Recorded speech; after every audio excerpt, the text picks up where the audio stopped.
Il n'aura jamais autant voyagé, cette barque.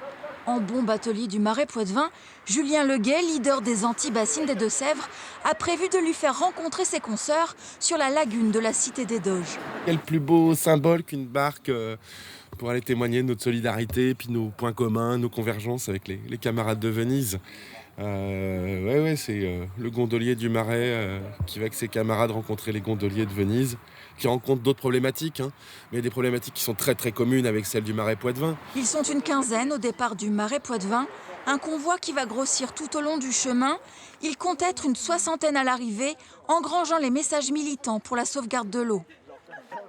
Je suis ancien faucheur volontaire, effectivement, donc je suis très intéressé par tous les problèmes liés à la nature et surtout aux problèmes de destruction de la nature dans tous les domaines, que ce soit les autoroutes aujourd'hui, l'agro-industrie qui dévaste toutes les réserves d'eau. Nous, on a fait un village de l'eau ici qui était quand même un super moment dans le Poitou avec beaucoup de monde. Là, on est un peu moins nombreux, donc ça va être une autre jauge, d'autres modalités de rencontre.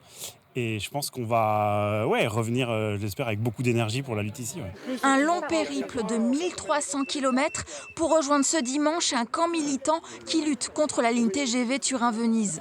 Il y a 5 étapes. À chaque étape, il y a des camarades en lutte pour l'eau, pour la terre, pour une autre agriculture qu'on va rencontrer, on va échanger, on va se renforcer, on va construire des actions et des stratégies ensemble.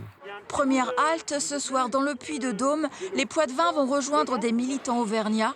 Au sud de Clermont-Ferrand, 2 grandes réserves d'eau à destination du monde agricole sont en projet.